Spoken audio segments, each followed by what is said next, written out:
Y'all, I've been excited to do like a Q&A video for so long. What can I say? I like answering questions. Probably because my brain already operates in the form of an interview almost always.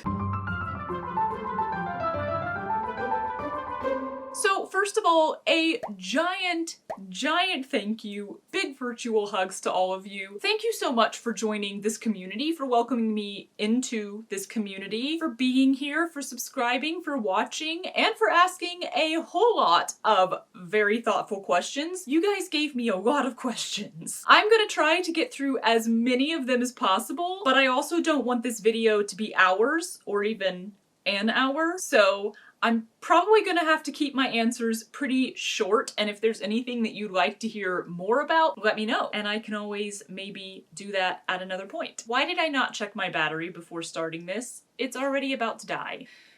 I am ill prepared. Let me go change that. Okay, so let's dive right in because, again, lots of questions. I made a spreadsheet. Yes, I did. Here's a good one to start with. How is the house hunting going, and are you okay? Thank you for asking! So last week's video answered a lot of the house hunting questions. We are done hunting. We do have a house now, in theory. My videos are usually filmed and edited and completely finished about a month before they actually come out on YouTube. But this one, being time related, is skipping the line. So we are much more in the present than normal. It's been about a month since we found a house, and we haven't closed on it yet. So am I okay? Well, you know, there's like two kinds of stress. There's the stress of like, I have tons of stuff to do and not very much time to do it in. I do so well with that kind of stress. It's all about prioritizing and organizing and making lists and getting it done, and I love that kind of stress. Then there's another kind of stress that is like, I have a lot of stuff to do and I can't do any of it now. I do not handle that kind of stress quite as well because my brain wants to make all of the little to-do lists anyway, but since I can't actually do the things on the to-do list, they just play on a loop over and over again, and I get very distracted. So the next several weeks of videos are going to be some distracted, stressed sewing. Honestly, I had a lot of fun doing them, so I hope you enjoy them too. But yeah, I'm okay. I am okay. Also, while we're here, let me just say thank you so much for all of your encouragement and support and advice that you offered on last week's video. It was very nice to read. I loved hearing all of your stories. Y'all are the best. Let's move on to a sewing one. A lot of you just asked, what is my sewing journey? When did I start sewing? All of that. My mother was a seamstress. She sewed all the time. She made a lot of our clothing by hand when we were growing up, and my oldest sister really latched onto that too, and she also is just an expert at sewing and tons of other DIY. You can follow her YouTube channel, Carry Me Away. So I definitely was taught how to sew when I was a kid. I remember making like a quilt and some doll clothes. I hated it. It was so boring to me. What I did like was costume design. So then I went to college for a theater degree. Somebody asked that question, what did I go to school for? Musical theater! Yay! And there's this fun thing that happens when you know how to sew. Everyone somehow finds out that you know how to sew. So I got roped into the costume department pretty early on, as in the first show that I worked, I was wardrobe, and that continued straight up until the last show that I worked. I still did not do a lot of sewing. In that entire time during college, I made 2 garments from scratch with a pattern. Only 2. Mostly, you're taking garments that already exist and you're altering them in some way because we had like no budget. So by the end of junior year, I was like, I guess I'm gonna go into costume design, and I applied for graduate school for costume design. And by halfway through my senior year, I had decided I really didn't want to do that because once again, I was bored. I didn't like sewing. All I want to do is come up with the ideas, and that's not going to get me a successful career in this field if I'm not willing to do the actual hands-on labor part. Luckily, the grad schools that I applied to all agreed with me, and none of them accepted me anyway, so. In the year following graduation, I did work for a regional theater, a small one, and I costume designed 4 shows for them, I think. Once again, I didn't have to sew because they actually hired an assistant for me who did not know how to costume design but was a seamstress. So she did all the sewing that needed to be done. And again, small budget, so it was mostly pulling, renting, altering little bits here and there. That's a lot of what costume design is on the lower level. Then I went off and did other things with my life and did not sew for years. But a few years later, I picked up embroidery. Long story short here, I basically looked at Queen Elizabeth's coronation gown and went, I could do that. Nailed it. Somewhere along the line, several years ago actually, because we were living in Florida at the time, it was in that realm of time that I started thinking about sewing again and thinking about sewing clothing for myself for the first time rather than costumes for a show. But I did not for like 2 years. I just didn't. Because I was intimidated. It's hard to get started. It is. So that's another question that a lot of you asked is like, what do you suggest for beginners? What's a great first project? How do you overcome the fear of your sewing machine or of cutting into fabric and just do it? I have a couple answers for that. I think it's really, really helpful to get cheap materials when you're just starting out. So when I started thinking about sewing again, I remember that I had this like very dramatic Edwardian robe style thing in my head that I wanted to make. I was coming up with ideas like that and I never sewed them. I never started sewing with those ideas because they were too grand and too complicated and too intimidating. The thought of buying fabric that costs, you know, $15, $20, $25 a yard and then possibly messing it up was terrifying. So what finally got me sewing was when I went to Goodwill, not even like the normal Goodwill stores, because the curtains and bed sheets I was finding there, I still found to be too expensive. I went to like the donation centers where they just put everything in the big giant bins and you have to dig through and then it's like $1 per pound. I went there and I actually found several bed sheets, curtains. I actually found a lot of just pieces of fabric and that's what I started sewing with because those pieces of fabric cost me like $1. If I messed it up, I didn't really care. The next thing that really helped me was starting with a very, very simple project. The first thing that I sewed was a circle skirt. I even made it into a wrap circle skirt because I miscalculated and made it way bigger than it should have been. I didn't even put pockets in it, which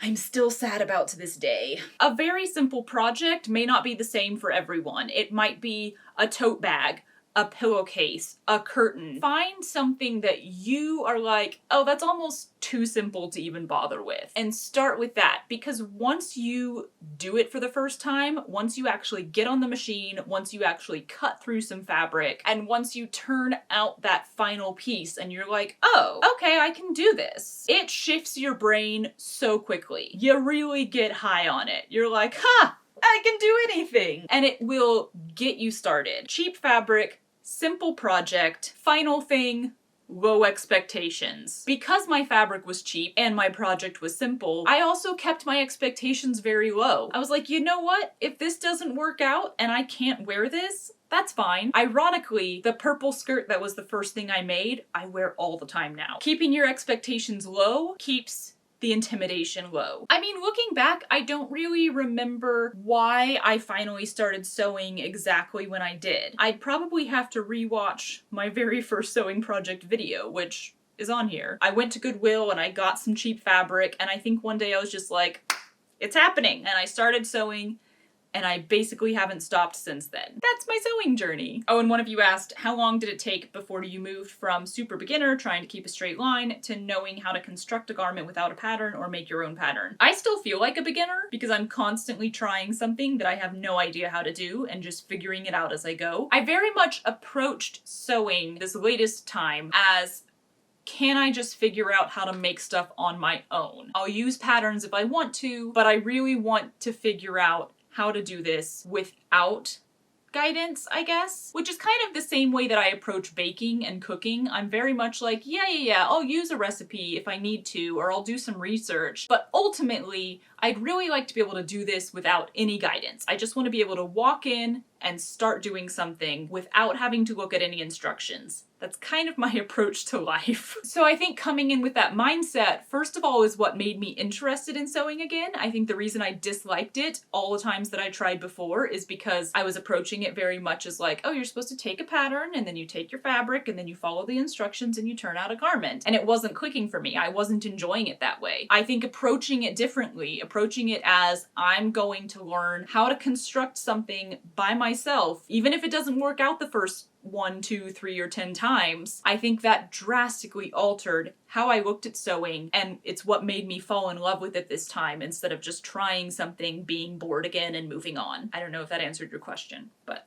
I hope it did. Okay, before we move on to another long answer, let me do a rapid question. I've got a few on here that should just be quick answers. What's your favorite dinosaur? Brontosaurus. What's your zodiac sign? I don't know. Every time somebody asks me that, I'm like, somebody told me and I've forgotten. My birthday is in the second half of November. The books. Several of you asked about these books. What are they? They're plays. These are all plays from the Dramatist Play Service. All of their plays come wrapped in a brightly colored cover. I have been collecting these plays since college, since I was a theater major, and since I love to, dive into whatever I'm learning. I started reading as many plays as possible while I was in college, and that basically continued until a couple months ago when I was finally like, I think I need to cool it on the plays. Oh, and I'll address this before we go any further. Several people asked if they can buy things from me. If you can buy a split-side skirt, a pinafore. No, sorry. I do have an Etsy store. It currently has PDF, digital, embroidery patterns, stitch guides, stuff like that on it. That's all. I have no plans to ever make patterns, sewing patterns. It just doesn't interest me. I'm sorry. As far as the making clothing to sell, I don't like to say never. I try to never say never. Never say never. But I have no plans to ever take commissions. Commissions scare the pants off of me. Don't want to do it. I am considering selling some of the split-side skirts, maybe even split-side pinafores eventually. I don't really have a timeline right now. I would love to do like a mini batch of the split-side skirts and just kind of test the waters before the end of the year. I can guarantee nothing. We'll do a few of the simple personal questions. What area are you from? I am originally from Texas. I was born and raised right outside of Dallas. Curious to know how many siblings you have and where you fall in the lineup. There are 7 kids in my family, and I am number 5. But also, I have 7 step-siblings. Yes, that's right. Our family is enormous. You've mentioned that your parents always encouraged crafts and arts when you were young. Did you always think you were going to make a career out of it? What did you want to be when you were young? Oh, I wanted to be a lot of things. And I still do! The thing I really wanted to do when I was a kid was anything that you're allowed to do when you're a kid. Honestly, I think the reason that I got into entertainment was because those are the only jobs that children are legally allowed to do in America. And I really wanted to work when I was a child. That obviously did not work out. I did not become a child actress. But yeah, actress, singer, model, anything a child was allowed to do is what I wanted to do. I didn't really think about what I wanted to be when I grew up as much as I thought about what I wanted to be right now. I don't think I ever thought that, like, the arts and crafts that we did would be a part of my future career, mainly because I had this idea that, like, in order to be an artist, you had to be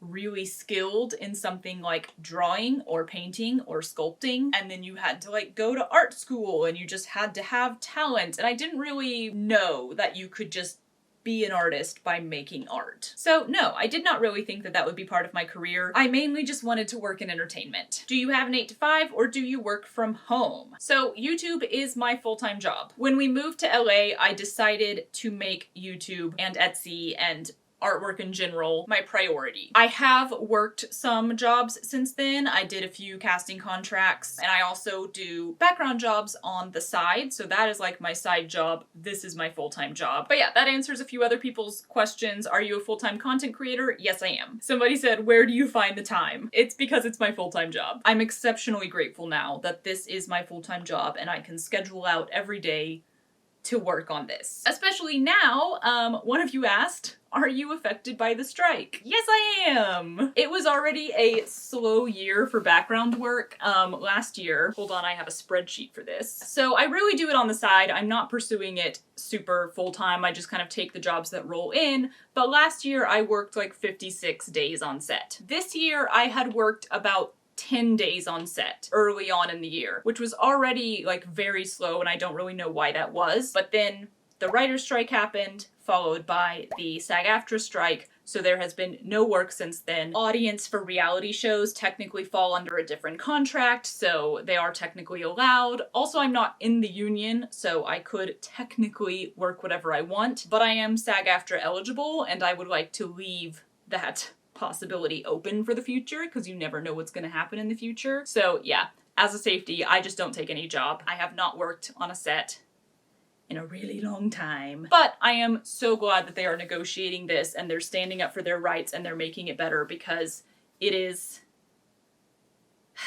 Well, it's not something I'm going to get into in this video because it's too complex, but it's a mess and it needs to be fixed. Is Matt affected by the strike, you asked? No, he's not. Matt works in the music industry, so it has had no effect on him. A lot of you asked, how did I decide to start a YouTube channel? I kind of don't remember, which is weird for me. The first videos I put on here were embroidery tutorials, and I remember at the time that Instagram was really my focus. I was filming these embroidery videos to go on my Instagram. Back then it was IGTV. And it was like, well, if I'm already filming this for Instagram, I might as well film it and put it on YouTube as well. You know, who knows what'll happen. Why I started to take the channel seriously, I had a video go semi-viral. Niche viral, I guess you'd call it. Is it niche or is it niche? I really prefer niche. So I very quickly became monetizable. Overall, I did not make much money from it, but it's like that set off the little thing in my head that was like, ah, YouTube is for real. You can actually do YouTube. Because I will say, I didn't have much of a background with YouTube. I basically only used it to like watch movie trailers. And it wasn't until I met Matt, who is a YouTube aficionado, that I was like, oh, you can watch YouTube for entertainment. But even when I started my channel, and even when my channel became monetized, I still didn't really know that you could, how would you say this? That you could make videos about stuff you don't know about. Like, somebody asked, who is my favorite CosTuber?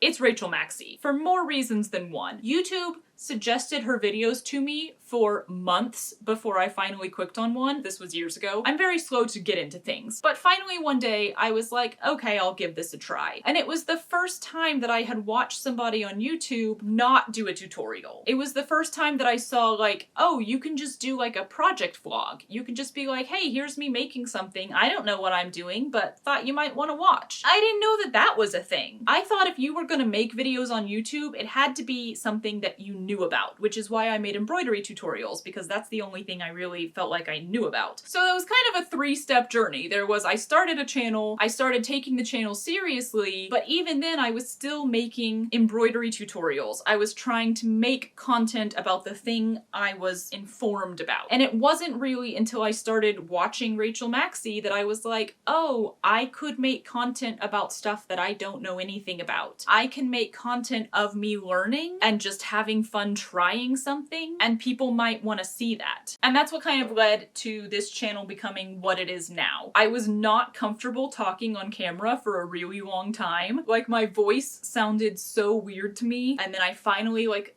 put my face on camera, but I had like a full script. So it has been a process, but it actually was a pretty fast process. There were things that I was like, oh no, that's weird. I'm not comfortable like just sitting in front of a camera and talking. And then literally like a month later, I was like, oh no, this is okay. So sometimes you just have to try things and then you're like, oh wait, totally cool with that. You asked what are some of the challenges that you faced as your channel has grown and what are some of the positives? The positives are that there's a bigger community, which is awesome. There's more engagement and interaction, which is awesome.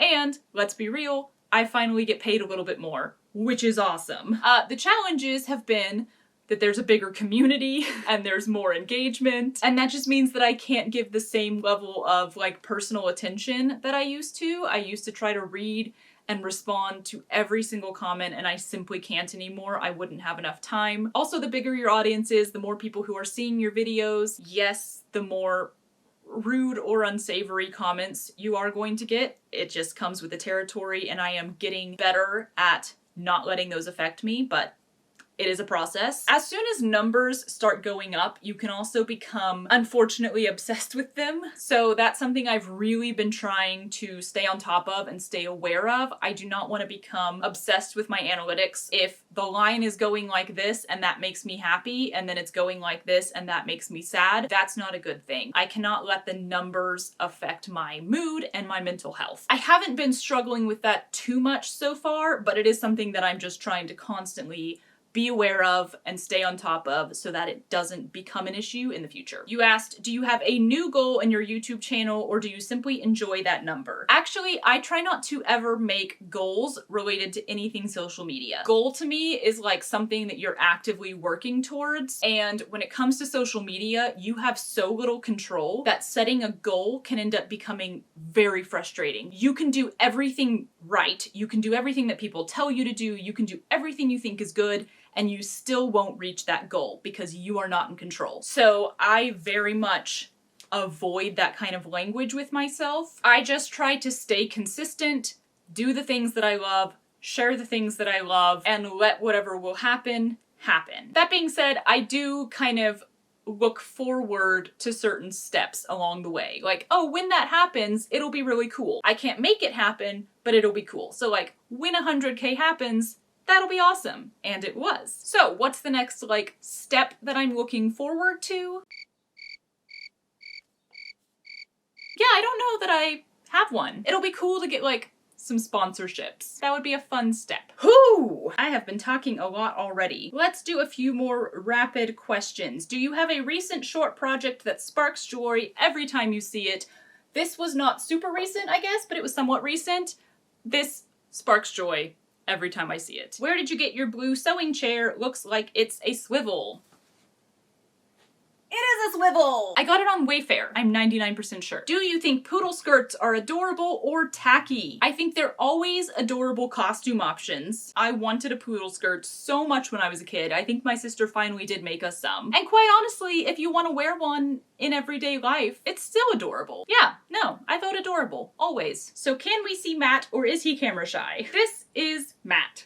He is not camera shy. However, I am still kind of camera shy in front of Matt. Like, I still don't like talking to a camera while another human being is in the room, and Matt is included in that. Also, he's a pretty busy guy, so he's usually out in his studio or at some workplace or in another country doing his own work. He's just not around. That being said, Matt does show up in some of my videos. I'm not gonna tell you which ones. You'll have to go back and find them. I will give you a hint. They're not sewing projects. Where is he from? He's from Brazil. So Matt and I met while working on cruise ships. It's kind of a long story, so this is one that I am going to massively nutshell for right now, and if you want to hear more about it, I will tell you more about it at a later date. But suffice it to say right now, we met the day that I got on my first cruise ship job. We became best friends pretty much immediately, and then we just went straight into dating, and yeah, everything else is a little complicated. What does Matt do? He is a music engineer. He works for a very big artist. I'm not gonna name drop in this video. It is public information though, so if you find out what his name is, you can find out who he works for. Said artist travels a lot and has been on tour this year, so that is why Matt travels a lot, because he often has to attend said artist on said artist's travels. Okay, moving on. Oh, this was a fun one. Do you ever scrap a project if you're not enjoying the make? I did this like 5 days ago. I quit a project smack in the middle of it because it was not going how I wanted it to go, and I had lost track of why I was doing it in the first place, and so I was like, nope, we're done, we're pulling the cord, it's over. So I have a video that is like kind of a mess of a video. I'm trying to decide if that video is actually going to come out or not. I haven't edited it yet. Edited it. That's always the worst thing to say. Edited.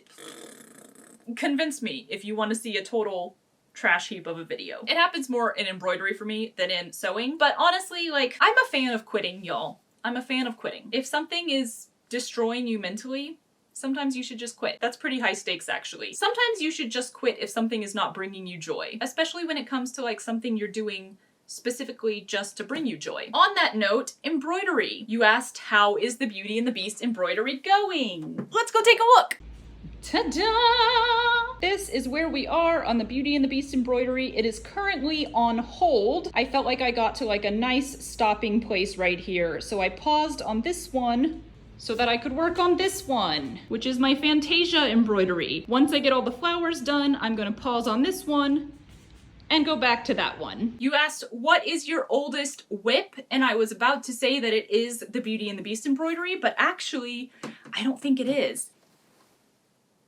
Arguably, this is more than one piece, but I have been working on this sashiko project for over 18 months now. And yes, there is a video about it. When is that gonna come out? So technically this is my oldest whip. Will there be more embroidery on the channel or just sewing from now on? There will be more embroidery, but not in the way that there was in the past. I am not going to do embroidery tutorials anymore. I calculated in the end that I had done like over 200 different stitch tutorials, and honestly, that's it. I'm done. I don't really have more to teach in that. I do have a long list of needlework and embroidery projects that I'd like to do, often that are involved in sewing or tied in with sewing. Embroidery just takes so long that when I start a project that involves embroidery, I have to be able and willing to commit to that project for weeks, if not months. And when life is a little crazy, that can be harder to do. So yes, there will be embroidery on the channel in the future. It is just going to be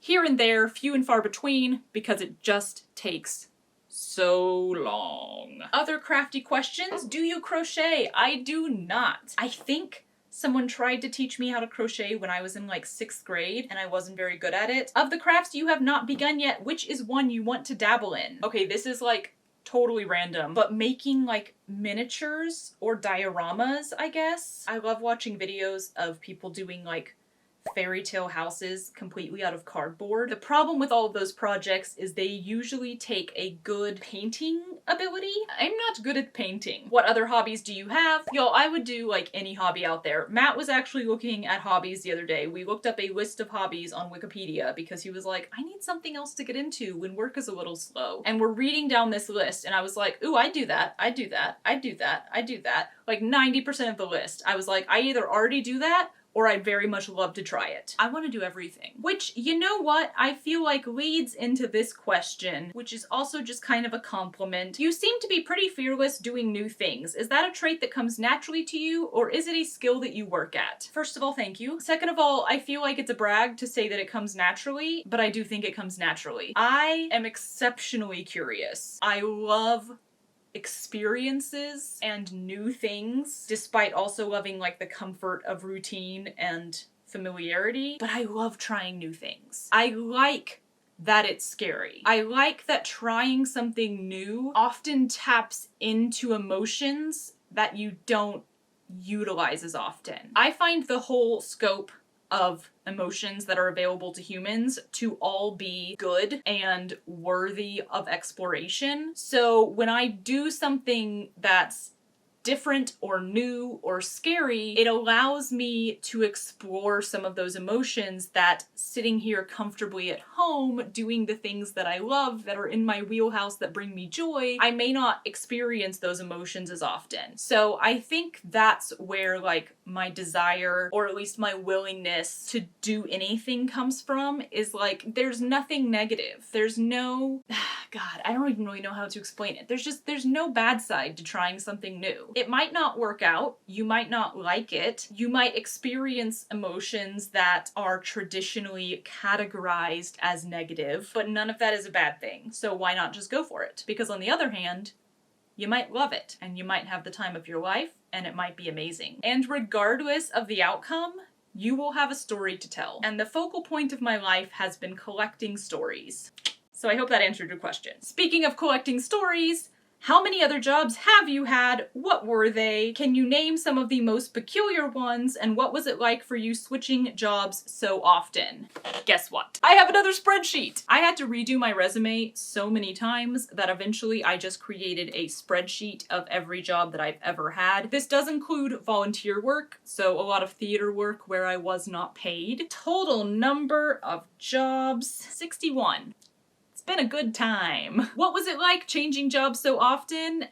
Exciting. The thing is, I get bored very fast. When I started a new job, it was always my goal to like be comfortable in that job as fast as possible. The problem is, the second that I was comfortable in a job, or maybe like 2 seconds after that, I was bored. So because of that, I was very attracted to gig jobs or contract jobs, things that already had an end date worked into them. What were some of the most interesting ones? I've worked at Disney World 3 different times. The last time I was a holiday decorator. That was interesting. I was once a body model for a military medical dummy. I of course worked on cruise lines. I have worked at 3 different David's Bridals in 3 different states. I worked for a traveling dance competition. I've not only worked as background, but I've also worked as the person who casts background. I taught aerial silks at one point while 8 months pregnant. So that's a great segue. Pregnant in Oklahoma. First of all, let me just say,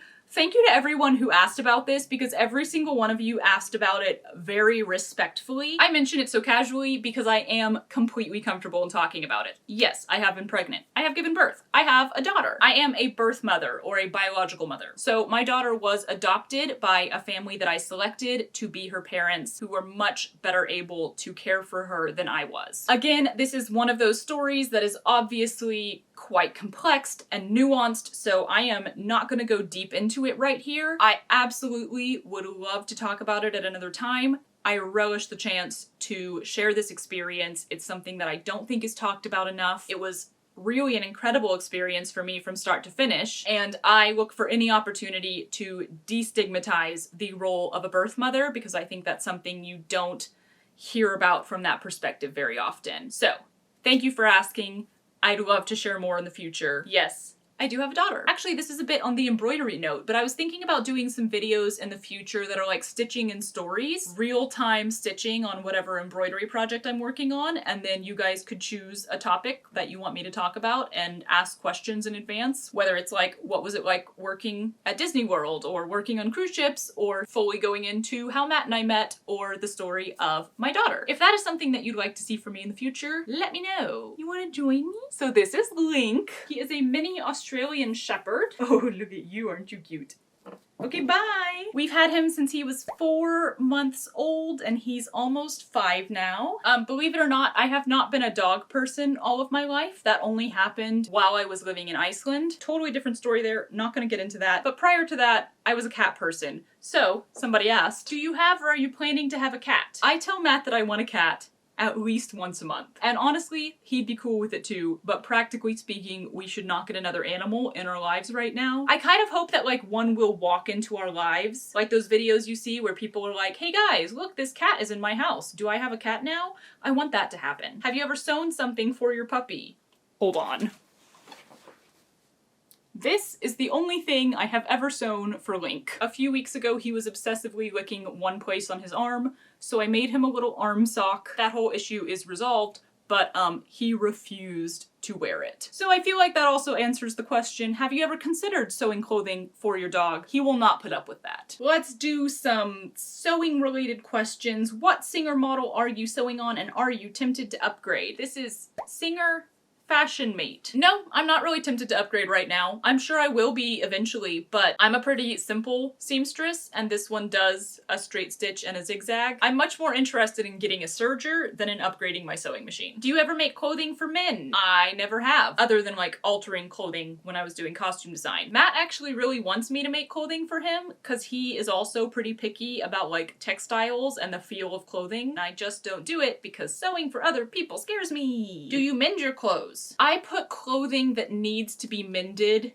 in a special location so that I can mend it at some point and then never get around to it. I have the best of intentions. Could you do a video on sewing with knit fabric? It is on my list. Would you consider attempting to take a skirt that's too big and convert it into an adjustable split-side skirt? I absolutely would consider that. I liked this question.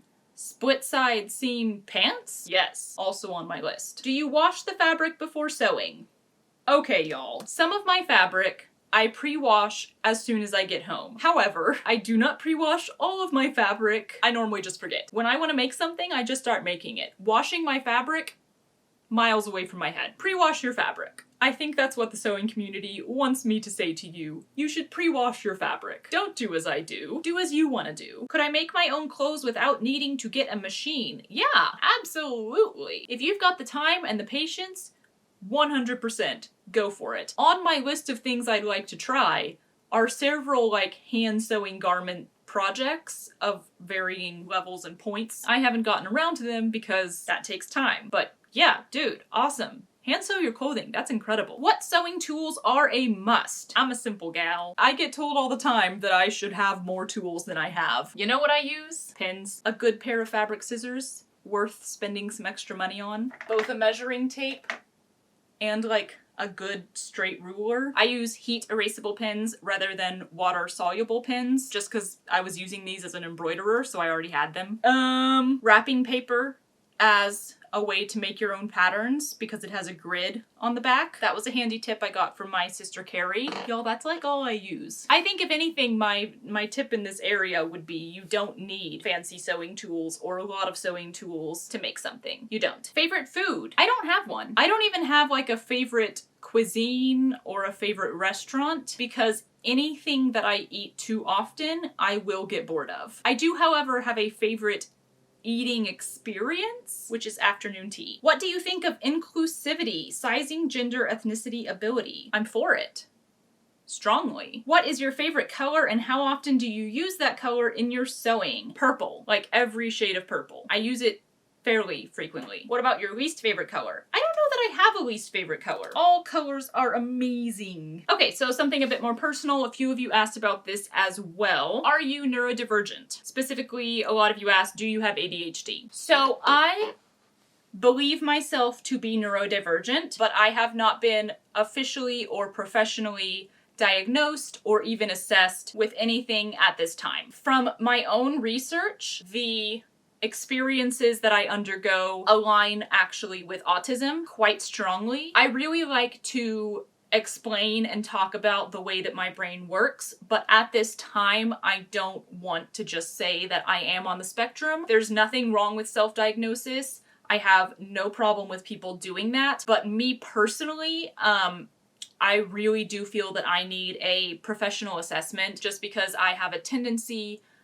to not believe myself because I also am aware of my capability to invent quite complex stories. So my own personal thing is just that I feel I need a professional assessment before I officially say yes or no. Unfortunately, another thing that I struggle with is seeking out professionals and making appointments. So I've been meaning to do that for over 3 years now. I'll get to it eventually, but some of you had some more questions on how I resonate with neurodivergence. That's something that I would, again, love to talk more about in the future if and when I am officially assessed. Okay, I think this was actually the most common question. Basically, like, what is your dream sewing project? What is your biggest project that's too intimidating right now? I don't know that I have like one specific thing. Projects that I have been intimidated by and been putting off are any kind of like replication. Like, there's a dress, I really like that dress, I'd like to make myself that dress. Those scare me a little more because you're trying to copy something that already exists, and so there's like a standard that you have to meet rather than having that lovely little safety net of like, I don't really know what I'm making, so if it doesn't turn out, who cares? Those are just a little more intimidating to me. I'm also intimidated by corsets, even like just a simple like Renaissance fair style corset bodice. I really want to make some of those. I am lightly intimidated by them though, so I've been putting it off. As far as like my dream sewing projects, it's all about gowns, y'all. I am a sucker for over-the-top, lavish gowns. I feel like everything I make is either going to be like, this is practical and I can wear this every day, or this is the most impractical thing you've ever seen and I have absolutely no reason to ever wear it. No in between! I would love to get into historically inspired gowns. I'm not really interested in doing historical recreation or anything like that. I would more want to do like a Marie Antoinette style gown but out of like the weirdest fabrics possible, or all patchwork or something. What is your favorite and least favorite thing you've ever made? That's a tough one too, because like my Grammy's gown, I mean, it was pretty fun. The patchwork dress, so fun. I think I like too many of my projects. I don't know that I have a favorite. My least favorite thing I've ever made, here's something. The most disappointing thing I've ever made was that tan skirt with the cruel embroidery on the front. Disappointing because it didn't turn out very well and it doesn't really fit, so I can't wear it. But the embroidery is gorgeous. So on that note though, a lot of you asked me, do you actually wear what you make? Yes, I do. I don't wear everything I make. Some things I only wear for the final product really, and that's like the over-the-top gowns, the more costumey ones. And that's not even necessarily because I wouldn't wear them again, it's just that I don't have anywhere to wear them again. Then there's the ones that I don't wear because they don't fit. What do I do with those? They are currently all folded up neatly in a tub in my closet. How many clothing items do you have? Ratio of me made to ready to wear. Do you want to get to 100% me made? Are there any categories of clothes you don't want to tackle making? Do I want to get to 100% me made? That's not like an official goal for me. I think the more handmade clothing I have in my closet, the better. But I'm not setting that as like I want my entire closet to be handmade. There are categories of clothing that I'm not interested in making right now, like bras, underwear. I'm just not interested in making those. There's nothing I wouldn't try. I'd like to do everything. But yeah, let's go find out how many items of clothing I have in my closet. I mean, I'm not gonna count all of them, but I will go through my skirts and dresses because that's what I actually sew. Pardon the mess, we have given up because we are going to be moving soon. Skirts. I have 1, 2, 9, 14, 17 skirts. 2 of them were purchased. Everything else is handmade. On the dress side, these are all the handmade ones. These are all the store-bought ones. I will say I am reaching into this side pretty much 90% of the time nowadays. I do not reach onto this side very often anymore. 10, 15. There's several that are in the wash. So let's say that there's like 25 handmade dresses. I'm pretty sure there's about 25 handmade. And there's about 25 of these. So right now I am in about a 50-50 zone. I will say a lot more of the purchased ready-to-wear ones are more formal, whereas these are the ones that I'm wearing like every day. These are my comfy knit dresses. But yeah, hoping to continue expanding this, not really add to this one at all. Have you thought about creating a Discord? I still do not fully understand what Discord is. Do you have a Pinterest? I do. I pretty much never use it. Do you have a place you share your recipes? I used to have a different, well, I still have it, but I used to use a different Instagram account for all of my cooking and baking. I don't get on it anymore. What seamstresses do you follow on YouTube? All of them. Literally all of them. Anyone who shows up that sews, I'm like, yep. Have you ever had burnout or creator's block? And if so, how do you combat it? What are some good activities to get your mind right? Technically, I haven't. I've definitely had some periods where I kind of had to like oomph myself up, like I just felt a little distracted and I didn't really want to do anything. When that happens, I'll usually just try to do something different than whatever I was doing last. So if I've been embroidering a lot, I'll try to sew something. If I've been sewing a lot, I'll try to do some embroidery. If I've been doing both of those, I'll sit down and color for a little bit. But I really haven't experienced burnout yet, which, I mean, I haven't been doing this all that long. It could be coming. I do kind of have the opposite problem. I have too many ideas. I have a list. Actually, I have several lists, but my master list of project ideas, video ideas, things I want to learn, things I want to do, things I want to make. The last time I counted the number of projects on it, there were 160. I have to be really careful to not get overwhelmed because there can just be too many ideas. I don't know that I'll ever run out of ideas because there is always something else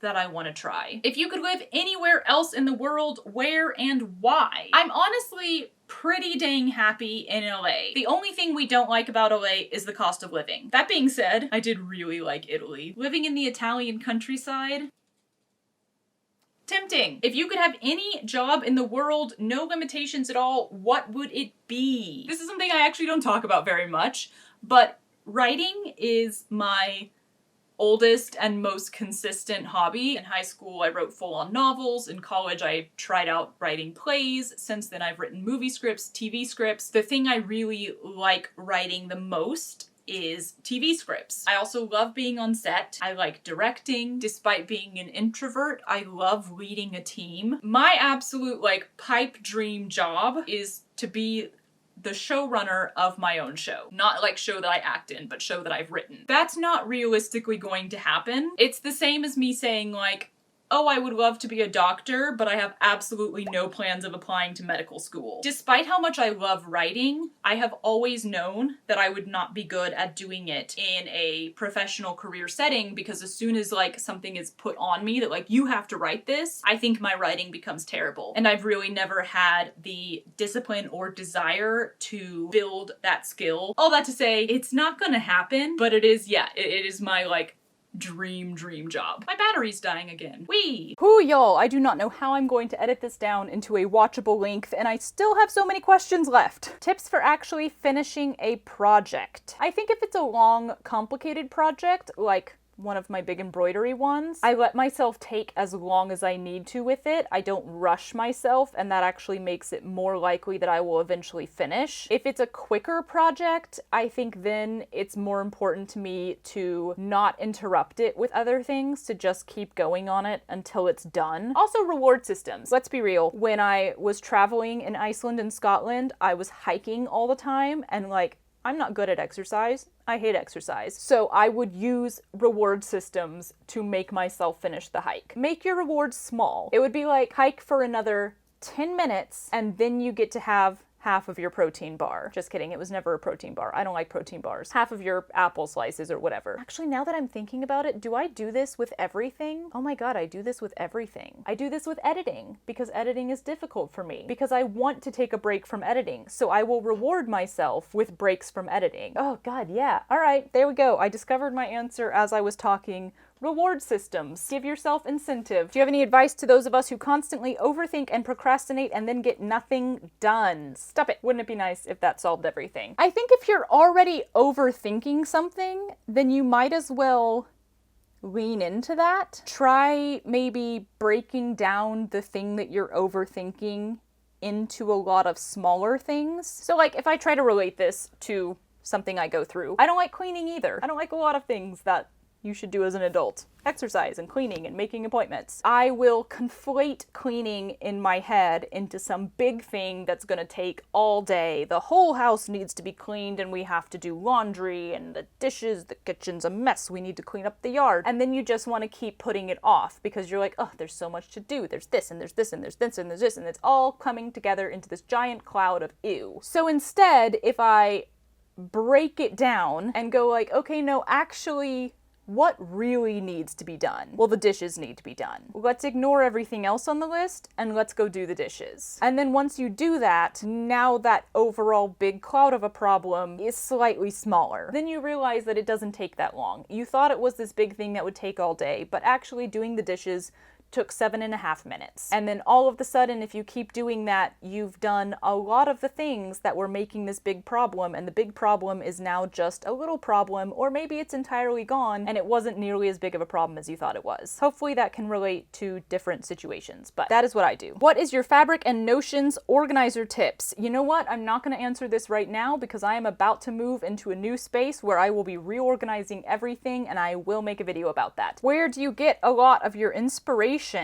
Everywhere. I think this is why I'm over-inspired and I have way too many things on my list. Literally everything can be inspiration, so I think just look at things closely. We give a lot of stuff just a precursory glance. Stop and look really closely at things. Look for what makes it different and interesting and unique and beautiful. And I don't know, that leads to inspiration. I'm wondering how you draft patterns in your head. I wish I could tell you.